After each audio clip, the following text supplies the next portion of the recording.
Non, parce qu'ils se connaissent, ils savent comment il est. Ouais. Ça fait partie du jeu, en fait. S'ils l'ont prolongé, c'est pas pour rien. Ils savent aussi ce qu'il apporte et au bien qu'il fait à l'équipe.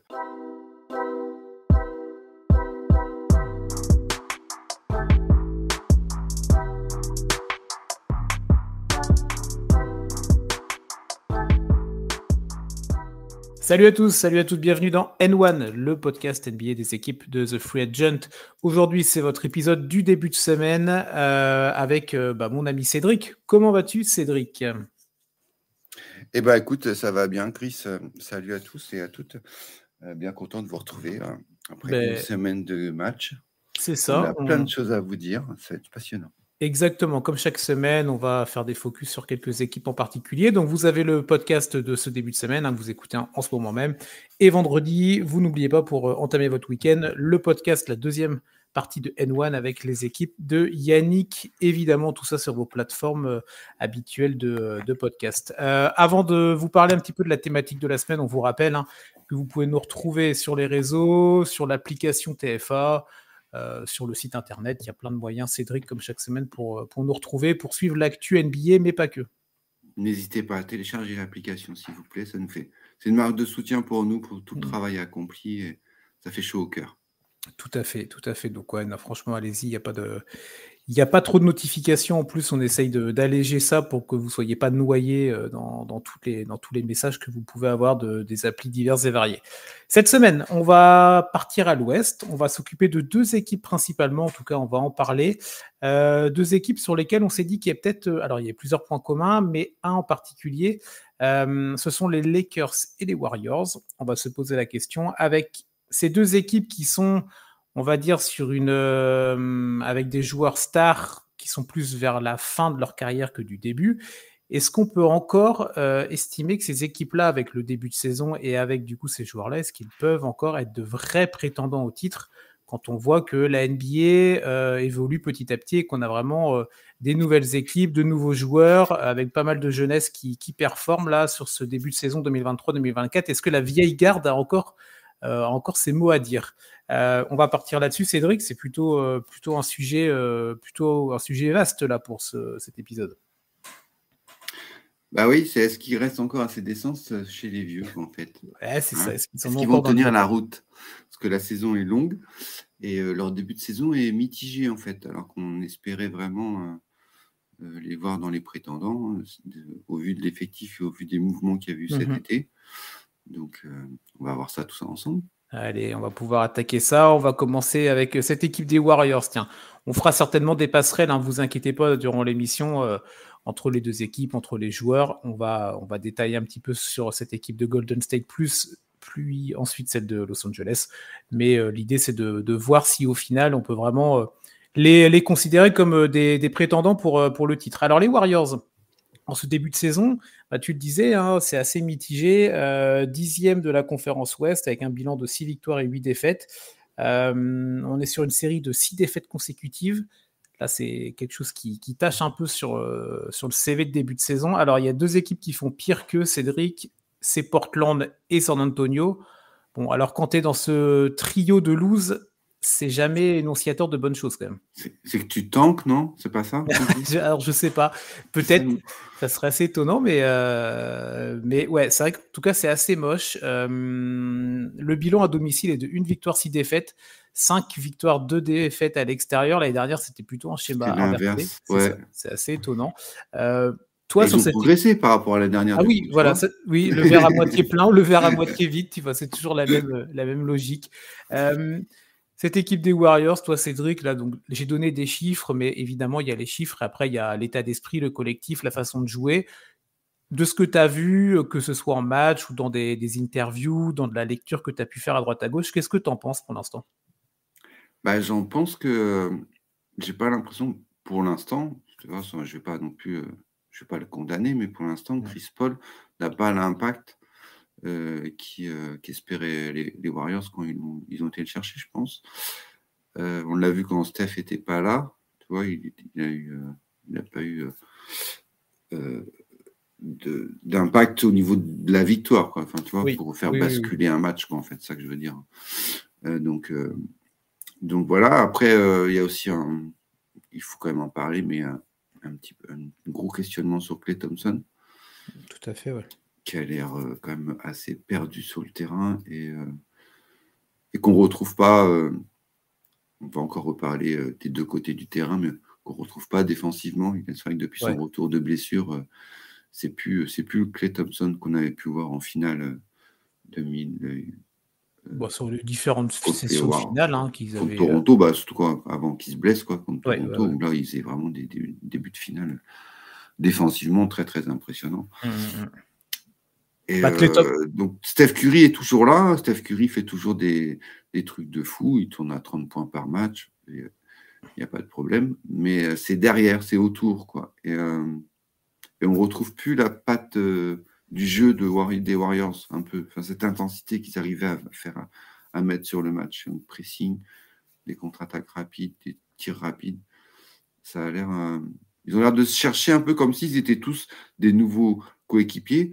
Alors que concrètement, à part, il y a eu Chris Paul et Dario Saric qui ont été rajoutés, et sinon, le noyau dur, il est là, quoi. Donc, le noyau dur, tiens, moi, on peut en parler. Il y a 7-8 joueurs qui se connaissent et qui jouent ensemble depuis 2-3 ans déjà, au moins, quoi. Donc, oui, c'est pas une équipe qui a été totalement déconstruite, où il y a eu un départ majeur de Jordan Poole du côté de Washington. Ça a été un choix du staff. Sur ce noyau dur-là, tu en as parlé. Donc, Klay Thompson, commençons peut-être à aller par les éléments, entre guillemets, qui posent question, je ne vais pas dire négatif, mais qui peuvent poser question. À Klay Thompson, tu l'as dit, c'est vraiment compliqué des deux côtés du terrain. J'ai noté quelques stats là rapidement, je ne vais pas vous noyer de chiffres, mais alors on est sur un début de saison, ils ont joué 14 matchs, donc on ne fait pas de conclusion définitive, mais on peut commencer à avoir des premiers aperçus intéressants. C'est ses pires pourcentages en carrière pour Klay Thompson, que ce soit au tir globalement, il a 40%, ou à 3 points, ce qui est quand même une des marques de fabrique de Klay Thompson depuis à peu près 10 ans, tu vois. Il est à 33% longue distance, il en prend à peu près, il en prend 7, il en met 2,3, donc ça reste assez faible. Il est à 14 points, c'est son pire scoring dans l'équipe depuis la saison rookie en 2011-2012. Il n'a jamais marqué plus de 20 points, ou même 20 points ou plus, tu vois. Donc, oui, ce sont des chiffres qu'on peut prendre individuellement, on peut discuter, on peut dire oui, d'accord, mais il n'y a que X matchs, l'adversité. Mais quand tu les prends tous ensemble, ça commence à faire un petit package un peu négatif. On sait que Klay Thompson est sur une dernière année de contrat. Là, il a 43 millions cette saison et après, il n'y a absolument plus rien. On sait qu'il y a des discussions qui sont faites. On a cru comprendre qu'il était OK pour ne pas prendre le max. Alors, j'ai envie de te dire heureusement, quand même. Parce que vu ce qu'il montre pour l'instant, on a énormément de respect pour ce joueur-là. Je pense que tu es d'accord avec moi par rapport à tout ce qu'il a pu apporter. J'adore c'est vraiment, pour moi, j'adore ce joueur. Là-dessus, il n'y a pas de souci. Mais c'est vrai que... Alors après, c'est un peu comme tu disais, on ne va pas le condamner non plus. Non, bien sûr. C'est qu'il a fait que 13 matchs. Voilà, une saison, c'est longue. Et on sait que les shooters, ils ont des périodes sans et ils ont des périodes fast. Donc, il peut aussi... S'il nous enchaîne 10 matchs à 60% à 3 points, voilà, il pourra de nouveau re-signer son nouveau contrat, quoi. Mais c'est vrai que le contrat peut aussi l'impacter, lui qui a l'air quand même assez sensible. Est-ce que c'est ça? Il y a choses extérieures. Ouais. Ou est-ce que c'est simplement une mise en route? Peut-être qu'il a fait aussi une grosse préparation d'intersaison et que on sait souvent en début de compétition, il y a des joueurs qui ont du mal ils sont programmés pour plus tard, tu vois. Oui. Peut-être que décembre, janvier, il va être au optimum, mais pour finir en apothéose pendant les phases finales. Donc, il en a les capacités. On sait qu'il a le talent pour. Ouais. Et on espère, parce que comme tout bon joueur, on préfère les voir au haut niveau, quoi. Mais c'est vrai qu'à l'heure actuelle, sur ces 13 premiers matchs, c'est pas ça, quoi. C'est pas ça du tout. Un autre joueur de l'effectif de cette génération dorée des Warriors où c'est vraiment pas ça, et là c'est même pas ça, que ce soit sur le terrain ou en dehors du terrain, c'est Draymond Green. Évidemment, on va devoir parler de Draymond si on parle des Warriors. Est-ce que c'est devenu... Alors, je vais poser la question un peu de façon brutale, mais est-ce que c'est pas devenu un boulet, tu vois, pour l'équipe? Non, je ne pense pas. Je me rappelle des finales d'il y a 2 ans contre les Celtics, que pour l'avoir vécu et l'avoir souffert, Draymond Green fait les 3 premiers matchs où il est dégueu et dans son comportement, et il a un impact négatif pour son équipe. Et il perd de 2-1. et il arrive à se reconcentrer et sur les 3 matchs d'après, il gagne 3-0. Donc il a cette capacité-là. Il a aussi besoin, c'est des joueurs à fort caractère. Donc il y a des moments où ça dérape. Enfin, tous les joueurs à fort caractère qu'il y a eu dans cette ligue, il y a toujours un moment où ça dérape. Mais en contrepartie, il y a aussi des moments où il t'apporte quelque chose d'exceptionnel et c'est ce qui te permet d'aller au titre. Donc, ouais, mais pour l'instant, c'est que le début pour Draymond, je dirais. Peut-être que cette altercation qu'il y a eu va peut-être justement lui permettre de démarrer sa saison.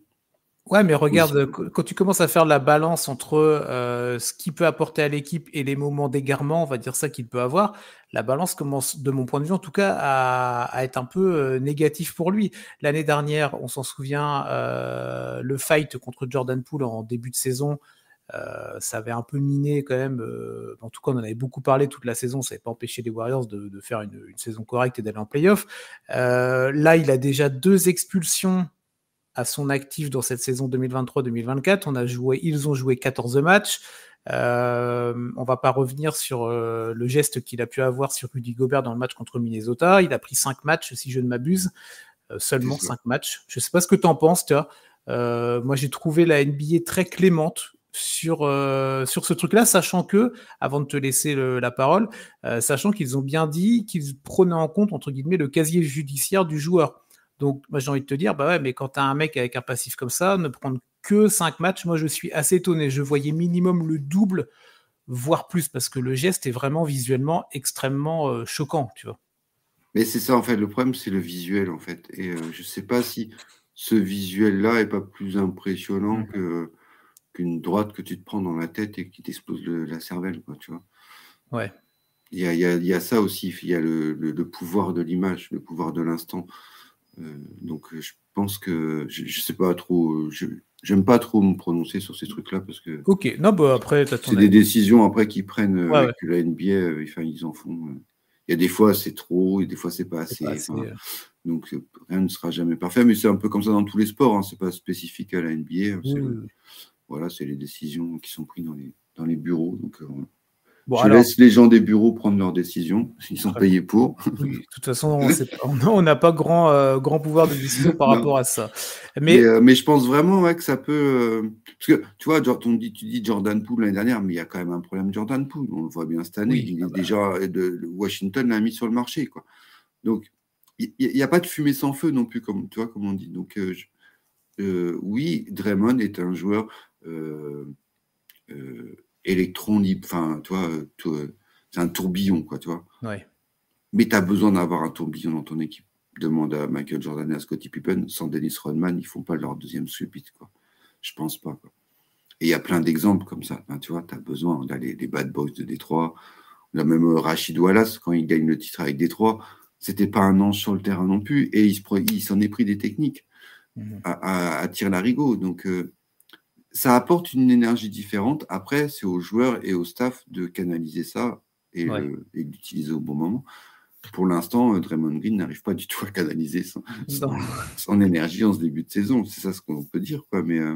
Mais pour toi, en tout cas, on va dire sur l'intégralité de la saison, sur le moyen long terme, tu vois pas pour l'instant de problème Draymond Green qui peut, pour le collectif, pour le vestiaire, pour ce genre de... Non, parce qu'ils se connaissent, ils savent comment il est. Ça fait partie du jeu, en fait. S'ils l'ont prolongé, c'est pas pour rien. Ils savent aussi ce qu'il apporte et au bien qu'il fait à l'équipe. Et ils ont besoin d'un Draymond Green au top niveau pour essayer d'aller au bout, quoi. Oui, parce que une cinquième bague, quoi. À la différence de Klay Thompson qui est en fin de contrat, là, Draymond Green, lui, l'extension, il l'a signé direct début juillet, là, 100 millions sur 4 ans. Donc il y a vraiment, en plus, ce côté, on connaît tes phrases, on connaît le personnage, mais on a besoin de toi, on te fait confiance. Il y avait eu des rumeurs à l'époque, est-ce que c'était pas la fin Et en fait, non, les Warriors ont dit non, les gars, il n'y a pas de fin, on signe tout de suite Draymond. Et à côté de ça, pour l'instant, Klay Thompson, c'est toujours l'attente. Donc ce sera à voir.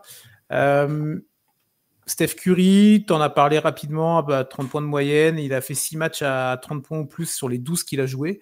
Est-ce que c'est pas un peu l'arbre, alors l'expression est galvaudée, mais est-ce que c'est pas un peu l'arbre qui cache la forêt là dans cette équipe des Warriors un peu moribonde, tu vois, parce que quel aurait été le bilan? Alors avec des si, on peut tout refaire, mais vraiment, on peut vraiment se poser la question du bilan qui aurait été beaucoup plus famélique pour cette équipe des Warriors si Steph avait été davantage absent. Il a eu une petite alerte, je crois, il y a quelques jours de ça. Il a raté 2 matchs. Ouais, il est revenu rapidement, donc fort heureusement. Mais attention quand même, parce que c'est des joueurs comme, c'est un peu la thématique de l'émission, ils sont plus vers la fin que sur le début, donc on sait aussi que le facteur blessure peut rentrer en ligne de compte, tu vois. Ouais, et un autre joueur aussi qu'on n'a pas parlé, j'ai ces stats sous les yeux, ça fait un peu froid dans le dos, c'est Andrew Wiggins. Vas-y, dis-nous. Qui tourne à 12 points par match simplement en 14 matchs joués. J'ai pas ses stats, ses pourcentages au shoot, mais voilà, c'est pas suffisant, tu vois. C'est pas le Andrew Wiggins qui éteint Jason Tatum et qui file au titre, quoi. Tu vas être chercher ça, saison, quoi. Wiggins à 12 points. Toi, on dit Klay Thompson, mais Andrew Wiggins, lui, il n'a pas de problème d'âge, il n'a pas de problème de contrat, il est bien intégré, il a le soutien, on l'a vu l'année dernière, il a le soutien de tout le club et de toute la franchise par rapport à ses problèmes extrasportifs qu'il a pu avoir. Donc, non, c'est... il n'est pas, lui, non plus au niveau, quoi, en fait. Tu vois, il n'y a pas que Klay Thompson, hein. Ah non, bien sûr, non, là on fait focus sur certains joueurs, mais Wiggins, tu vois, c'est 43% au tir global et c'est 22% à 3 points. Donc bon, là, le 22, il n'est pas beau, tu vois. C'est catastrophique. 50% au lancer franc, c'est pas terrible non plus, c'est pas un big man, tu vois. Non. Donc c'est c'est vrai que. Donc c'est l'ensemble Warriors, en fait, c'est comme la machine est grippée, quoi, en fait. Ils n'ont pas réussi à retrouver leur jeu, ils n'ont pas réussi à jouer ensemble. Kevin Looney aussi, tu vois. Kevin Looney, ça fait un moment qu'il est là maintenant dans cette équipe des Warriors. Tu as l'impression qu'il est là que depuis 2 ans, mais ça va faire peut-être 5, 6, 7 ans exactement qu'il est dans cette équipe des Warriors. Pour l'instant, Kevin Looney, tu vois, c'est 25 minutes de temps de jeu, donc c'est quand même un temps de jeu important. C'est 6 points, c'est les passes, on s'en fiche un peu, c'est 3 passes, c'est même pas 10 rebonds. C'est pas non plus extraordinaire. 61% au tir global pour un mec qui joue à l'intérieur, on peut s'attendre à mieux. Et après, ça a toujours été un peu court à l'intérieur du côté des Warriors. Mais si ton poste numéro 1 à l'intérieur, Kevin Looney, il te fait un 6 points et moins de 10 rebonds, c'est compliqué en termes d'apport, tu vois. Non, c'est clair, ouais. C'est compliqué. Et après, tu as les jeunes aussi qui ont du mal à percer. Tu vois, ils vont les Kuminga. T'as Jackson Davis, alors j'ai peur d'écorcher son nom, Podziemski qui joue à peu près 15 minutes de temps de jeu. Oui, Podziemski, ça a l'air d'être la bonne surprise quand même de ce début de saison du côté des Warriors. Et pour avoir vu 2-3 actions de lui, je pense que les fans vont vite l'adorer. Ça va être le petit chouchou du. Ça va être je pense, être le chouchou de la saison du côté des Warriors. Ça peut être pas mal. Une belle story. Mais oui, cette équipe des Roses, on va attendre de voir ce que ça a donné pour la suite. Tiens, le calendrier, on a. Alors, il y a un peu à boire et à manger, honnêtement. Il y a une réception de Houston, déplacement à Phoenix, réception des Spurs et déplacement à Sacramento. Pour terminer, le mois de novembre. Donc, à Houston, là, ça enchaîne un peu, mais c'est quand même intéressant, même si ça a perdu dernièrement. Phoenix, ça a besoin de prendre des victoires. Les Spurs, on ne va pas en parler aujourd'hui, sinon on va faire un podcast dans le podcast. Et les Kings, alors on sait que la rivalité Kings-Warriors va souvent à l'avantage des Warriors depuis quelques temps maintenant, mais ça va rester un gros match, tu vois. Ouais, mais Darren Fox revient de blessure et il est chaud patate en ce moment. On voit les Kings avec ou sans Fox, c'est pas la même. Ouais. Donc on va continuer à observer ces Warriors là. Alors c'est peut-être, comme tu dis, le côté un peu diesel, il faut que ça se mette en route, il faut que les joueurs reprennent du rythme, ils ont peut-être une préparation pour aller un peu plus loin en termes d'avoir le rythme vraiment pour eux dans les semaines à venir. On va voir, mais pour l'instant, on peut se poser quelques questions. Autre équipe sur laquelle on se pose des questions, c'est les Lakers. Les Lakers avec cette vieille garde Anthony Davis et LeBron James entourés d'un collectif évidemment à pouvoir en parler. Quelques chiffres avant de te laisser la main sur cette équipe des Angelinos. 6e de la conférence Ouest, les Lakers, donc on est quand même sur quelque chose d'un peu mieux que les Warriors en termes de bilan. 8 victoires et 6 défaites, 6 victoires à domicile sur 7 matchs, donc ça c'est vraiment intéressant. Un peu moins bon à l'extérieur. Qu'est-ce qu'on peut dire? Alors, souvent, quand on parle des Lakers, Cédric, on se dit, alors, Anthony Davis, LeBron James, ils ont joué combien de matchs depuis le début de la saison, tu vois? Ils sont là. Et là, pour l'instant, ils sont là, les deux. Hein. Ah, ils sont là, les deux. Eux, ils assurent leur rôle, ils font le taf, ils ont l'impact qu'il faut. Le problème, c'est la mayonnaise autour, en fait, moi, qui me donne l'impression que ça prend pas. D'Angelo Russell, tu regardes sa ligne de stats, ça va, c'est correct. 17 points, 6 passes. Voilà, bon, c'est peut-être un peu cher pour ce qu'il est payé, mais voilà, il génère pas de... Il n'y a pas de soutien, en fait, derrière, quoi. C'est pas, Gabe Vincent, s'il a été recruté cet été, il joue pas. C'est la grosse épine. Il n'a pas d'impact. C'est la grosse épine dans le pied des Lakers pour l'instant. Christian Wood aussi, hein, il a été recruté cet été et il tourne à 6 points par match, quoi. Christian Wood. Alors, je sais que c'est pas un guerrier en défense et c'est pas lui qui va te faire l'action défensive du match, mais offensivement, normalement, c'est au moins 15 points par match, surtout en sortie de banc, quoi. Donc, ça prend pas pour l'instant. Et c'est dommage parce que moi, j'étais super hypé par tous leurs petits moves, leurs petits ajustements sur le banc. Tu vois, les Taurean Prince, les Cam Reddish, Christian Wood et Gabe Vincent, qu'on vient de parler. Jackson Hayes aussi, qu'ils ont été récupérés. T'as pas d'impact. Pour l'instant, ouais. T'as l'impression qu'on on les voit pas et t'as l'impression qu'ils regardent tous LeBron et Anthony Davis jouer, quoi. Ils vont pas pouvoir tout faire toute la saison. C'est pas possible. Il faut que chacun apporte, il faut que tout le monde puisse apporter sur certains matchs, peut-être pas tous les soirs parce que t'es pas une star non plus, mais tes 10-15 points, il faut qu'ils soient là, en fait. Ils ont besoin de ça. Et ça permettra en plus aux deux stars d'être beaucoup plus libérés et les défenses vont faire plus attention aux autres joueurs, donc du coup, ils auront plus d'espace.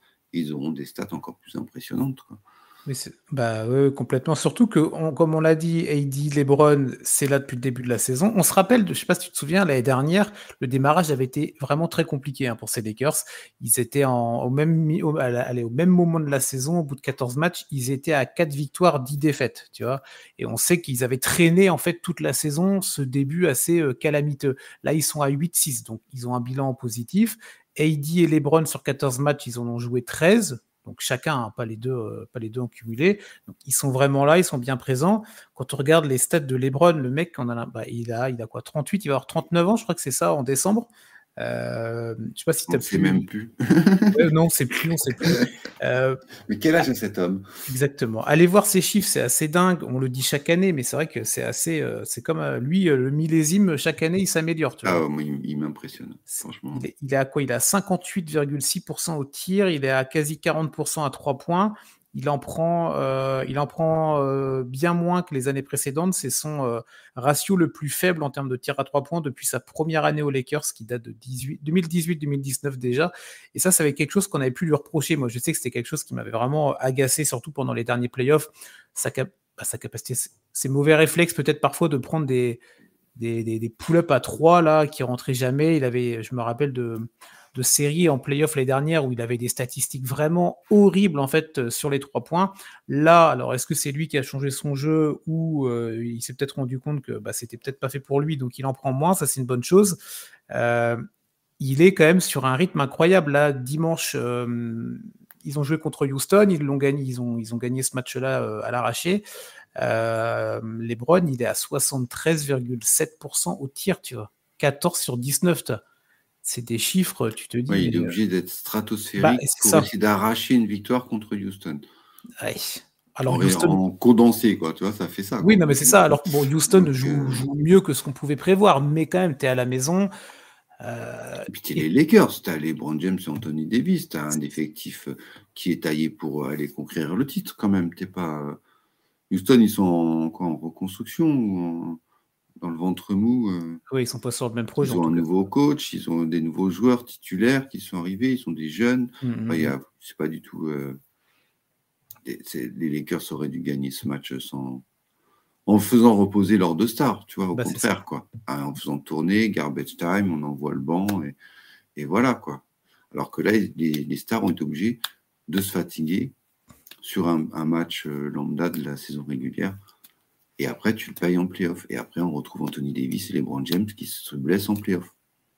Ouais, ça peut être. Alors, on n'espère évidemment pas ce genre de choses. Non, mais c'est déjà arrivé dans les autres années, en fait. Tu vois, c'est pour ça que je me permets de le dire. C'est pas ce que je leur souhaite, hein, mais Mais voilà, c'est déjà arrivé, quoi. Et à chaque fois, même l'année dernière, hein, tu l'as dit, bon, au début de l'année, il y avait un effectif qui était C'est vrai. mal conçu. Donc mais après février, quand ils ont refait l'effectif, LeBron a été obligé, entre février et la fin de saison régulière, de venir et d'impacter et d'avoir des victoires décisives pour l'équipe. Et normalement, à 39 ans, non, tu ne demandes pas à LeBron de faire ça, c'est aux autres de faire aussi.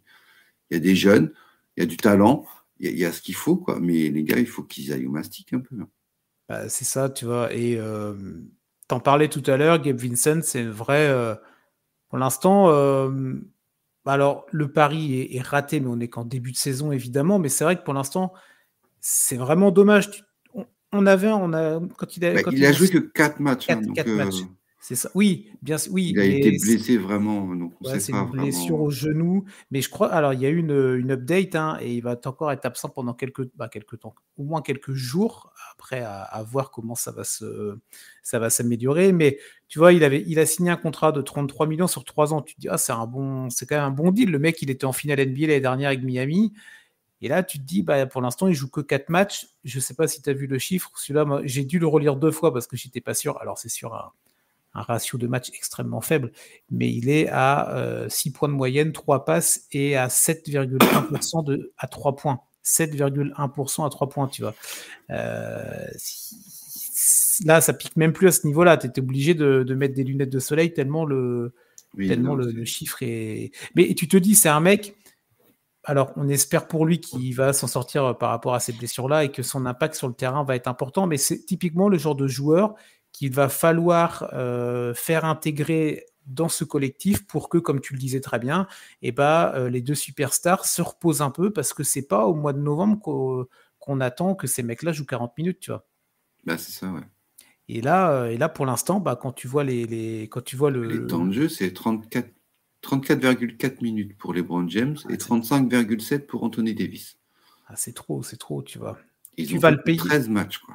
Et tu vas le payer tôt ou tard. Alors, on espère le plus tard possible pour eux, évidemment, mais de toute façon, tu vas le payer. Alors, par C'est une blessure. un peu le thème C'est ça. de l'émission, c'est-à-dire que il y a pas le feu, il y a pas urgence, il n'y a pas alerte générale, c'est la catastrophe. Voilà, c'est un début de saison qui commence doucement. Mais attention, parce que les autres équipes, elles, les gros contre celles qui veulent aussi jouer le titre, elles prennent pas de retard. C'est Et ça. donc là, il y a un petit écart au niveau du nombre de défaites. Et quand on voit les classements en fin de saison et que tout se joue à 1 ou 2 défaites de plus ou de moins et que tu peux te retrouver 2e ou 6e à l'Ouest, ce début de saison-là peut avoir un impact très important pour des équipes comme les Lakers et les Warriors, en fait. Tout à fait. C'était vers là que je voulais aller pour essayer d'ouvrir le spectre. Juste pour terminer sur les Lakers, le calendrier, hein, on en a parlé pour les Warriors, donc on va le faire pour les Lakers. Calendrier back-to-back où ils reçoivent Utah et ils reçoivent Dallas dans la semaine. Donc là, ça va être intéressant de voir ça. Ensuite, il y a un road trip déplacement à Cleveland avec le retour de LeBron, à Philadelphie, à Détroit et à OKC. On se rappelle que leur premier road trip début novembre, il avait été très mauvais. Ils avaient fait 1 victoire, 4 défaites. Ils avaient pris des gros stalls en termes de scoring. Donc, il va vraiment falloir observer. Je pense que début décembre, on aura une vision assez plus clair de ces Lakers-là, mais le calendrier est pas simple. Tu vois, le back-to-back Dallas en 2e match, et après tu pars à Cleveland, à Philadelphie, tu finis à OKC. Ouais. Et Cleveland semble sur le match d'hier, semble s'être réveillé. Donc, oui, contre Denver, là. Contre Denver. Mais du coup, pour ouvrir le spectre, tu l'as un petit peu parlé. Toi, tu t'inquiètes pas pour l'instant sur le côté, ces deux équipes qui ont des joueurs stars qui sont en fin de carrière, même s'ils ont encore des belles années, on espère pour eux, autour d'un collectif qui a du mal à se trouver. Toi, tu t'inquiètes pas plus pour l'instant?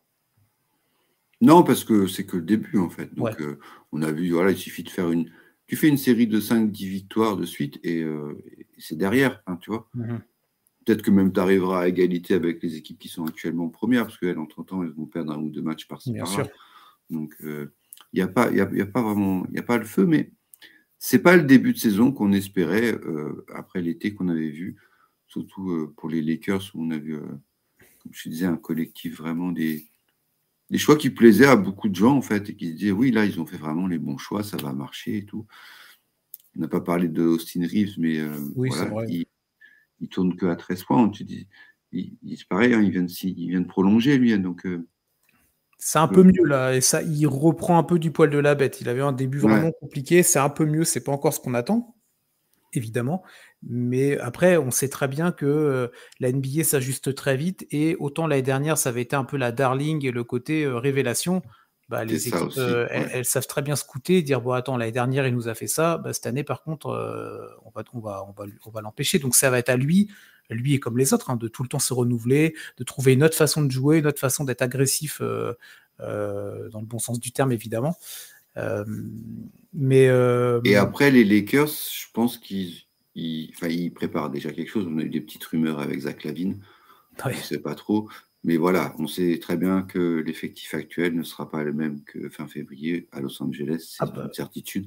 à Los Donc, Angeles, les projets, c'est 6 mois. Hein. Le projet long terme, en général. je pense qu'il va y avoir quelque chose qui va se décanter là dans Oui, dans les 2, 3 mois à venir. Quoi. oui, quand on voit ce qui se déroule du côté de Chicago, c'est toujours pas ça. Et il y a de fortes chances que ce soit peut-être la première équipe qui implose là dans cette saison NBA.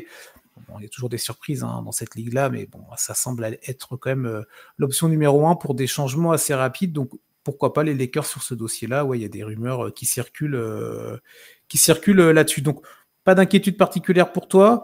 Moi, je suis peut-être un petit peu plus alors oui, je suis en attente aussi, mais moi, je me dis, toi, le wagon que tu peux rater, ce que tu disais tout à l'heure sur le côté classement qui se joue de façon extrêmement serrée, on l'a vu l'année dernière, ça fait 2-3 ans, mais l'année dernière, c'était vraiment le cas, ça, entre une victoire, une défaite, tu étais troisième ou tu étais sixième, tu vois. Moi, je me dis que, alors, pour les Lakers, je suis un peu moins, comment dire ça, craintif, parce que tu vois, ils sont par rapport à l'année dernière, bon, c'était un autre collectif, mais là, ça semble bien. Pour l'instant, les deux joueurs stars sont présentes. Il n'y a pas l'air d'avoir trop de pépins physiques. Alors après, je te dis ça, et peut-être que AD, là, dans 2 matchs, il va être absent pendant 3 semaines, tu vois. Hein, Il ne va pas lui porter l'œil quand non, même. non, non, mais non, surtout pas. Mais on n'est C'est un jamais à l'abri. régal de le voir. Ah, mais J'ai bien vu sûr. hier les actions défensives, les aides défensives qu'il fait, c'est un régal. Hein, Davis. Donc, moi, pour les Lakers, alors j'attends vraiment ce calendrier dont je te parlais, le back-to-back Dallas, après le road trip, là, Ouais. qui semble être costaud. Donc, ça va être vraiment intéressant de voir ça. J'espère surtout voir un collectif autour qui va quand même. Des fois, on sait aussi que c'est lors des déplacements, lors des voyages, tu vois, que l'équipe peut trouver aussi des moments de rapprochement, mais tu sais, où on va resserrer les rangs parce que il y a pas la famille, parce qu'il n'y a pas le côté je rentre chez moi, je suis en déplacement dans la ville A, après je pars dans la ville B, je suis avec le noyau des 15 joueurs, plus le staff. Parfois, ça peut prendre. Est-ce que ce sera le cas cette année? On l'espère pour eux, mais je suis plus inquiet pour les Warriors par rapport à ce qu'on a dit. Je trouve que Klay Thompson, j'ai vraiment l'impression, et j'adore ce joueur-là, et on l'a dit, respect total à ce mec-là, mais j'ai vraiment l'impression qu'on est vraiment sur une sorte. Fin de cycle, quoi. Ouais, on est au crépuscule, tu vois, et c'est vraiment. J'ai du mal, tu vois, à me dire qu'on va retrouver la moitié d'un Klay Thompson qu'on a pu connaître, ne serait-ce en 2019 ou dans les années encore plus fastes des Warriors. Et moi, Draymond Green, je suis beaucoup plus sceptique que toi sur vraiment l'impact. Alors oui, le staff le connaît, oui, les joueurs le connaissent, oui, bon bref, on connaît Draymond Green, mais je trouve vraiment qu'il y a un côté maintenant. On parle plus de ses frasques que de ses performances sur le terrain, et même au-delà des performances, parce qu'on sait que Draymond n'a jamais été un mec qui va claquer 20 points, 15 rebonds et 10 passes. Je trouve que son impact, même défensivement, sur cette équipe des Warriors, est pas dingue. J'ai l'impression qu'il y a quelque chose qui est cassé, j'en sais rien, je pense que le mec a toujours la motivation, mais qu'il l'exprime de la mauvaise manière. Et qui a cette impression il voit la jeune garde arriver, il voit qu'il est en fin de cycle, et est-ce que l'agressivité n'est pas une sorte de nouvelle réponse dans sa façon de vouloir jouer parce que son caractère est ainsi? Moi, je sais pas. Tout à l'heure, je posais la question, est-ce que c'est devenu un boulet pour l'équipe? Moi, j'aurais quand même plus tendance à aller vers le oui. C'est pas un oui définitif parce qu'on est qu'en début de saison. Mais j'ai vraiment plus d'inquiétude et de doute sur cette équipe-là. je suis assez sceptique sur les Warriors et pourtant c'est une équipe que tu vois, je parle au passé, que j'adore suivre depuis des années. Mais voilà, je me dis que s'il y a une des deux équipes parmi celles dont on a parlé aujourd'hui qui a le plus de problématiques à régler, pour moi c'est l'équipe de San Francisco, toi. À l'heure actuelle, hein. Après, on n'est pas à Et en l'abri même d'évolution. temps, je me méfie toujours des vieux revanchards. Rappelez-vous Miami les dernières. Tout à fait. Kyle Lowry, il est fini. Mais ça joue plus. Oui, et tu vois, Miami, on en parlait en début de saison, on disait ça allait pas reprendre, et là, ils ont enchaîné plusieurs victoires. Ils arrivent une énième fois à te sortir des mecs qu'on n'a jamais vus nulle part, tu vois. Même les meilleurs scouts ne les ont jamais vus, tu vois. Et il y a quand même ce côté, ils arrivent toujours à renouveler des joueurs, un collectif, un effectif. Mais ça, c'est la marque des grandes équipes, tu vois. Donc, on n'est pas... c'est la marque des champions. Hein. C'est ça. Le slogan ne sous-estimez jamais un champion, c'est pas pour rien, en fait.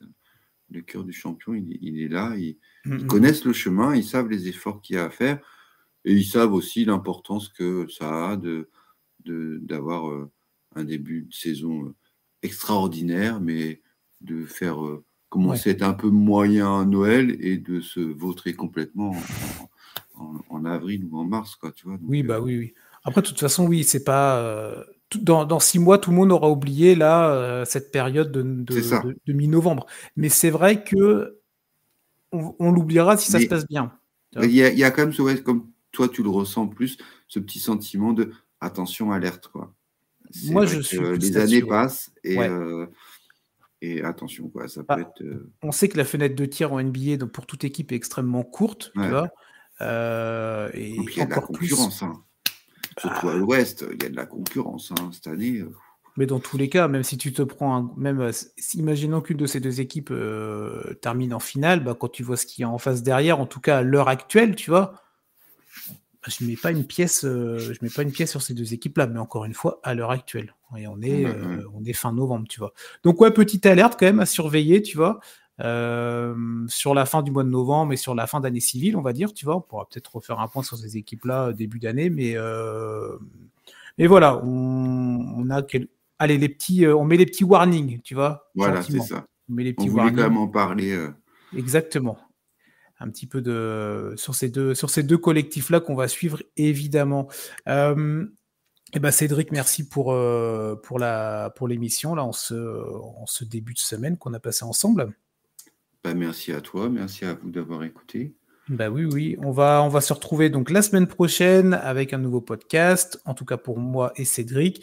Pour vous, le prochain podcast, c'est vendredi, évidemment, pour attaquer le week-end avec les équipes de Yannick. Ils sont en train de travailler là sur la thématique de la semaine, évidemment. Est-ce qu'ils choisiront une équipe, un joueur? Une question un petit peu plus large, on vous laisse la surprise. Évidemment, on vous souhaite une très bonne semaine, plein de matchs de basket. Il y a des belles affiches là cette semaine. Tiens, je te prends un peu de cours, Cédric. Régalez-vous. Est-ce que tu as repéré, tiens, ça peut être, on pourrait se mettre ça en chaque fin de podcast, tiens, un petit match comme ça, là, que ce soit ton équipe de cœur ou une autre équipe. Ah bah là, oui, je n'ai même pas besoin de réfléchir. Cette X-Bucks, là. Alors ça, c'est quand ça? Mercredi, je crois. Dans la nuit de mardi à mercredi ou mercredi à jeudi? Mercredi à jeudi, je crois. Mercredi à jeudi. Ouais, c'est ça. Mercredi à jeudi, 1h30. Ouais. Celui-là, il va être costaud. Celui-là, je l'attends. Je pense que tu es pas le seul. Giroud face à Dame, enfin, tu vois, la nouvelle organisation de Boston, comment on va faire pour stopper Giannis, enfin, voilà, il y a plein de... Mais carrément. Et puis Milwaukee qui va paraître, enfin, c'est pareil, qui a un peu de mal à démarrer, donc, par moment, en fait, donc, à voir... si jamais il se réveille, toi, d'un coup, contre le match contre Boston, ça peut être le match révélation. Giannis met 30 points et Damian Lillard en met 50, quoi, tu vois. Ça peut être un gros match. Tu as des belles affiches parce qu'il y a donc il y a Thanksgiving, je crois que c'est mercredi ou jeudi là. Donc tu n'as pas de match NBA et le lendemain par contre il y a des chocs. Donc tu as le Bucks Celtics, tu en as parlé, celui-là il va être bien attendu. Tu as un Philadelphie Minnesota, celui-là peut être intéressant, tu vois, à suivre dans la même soirée.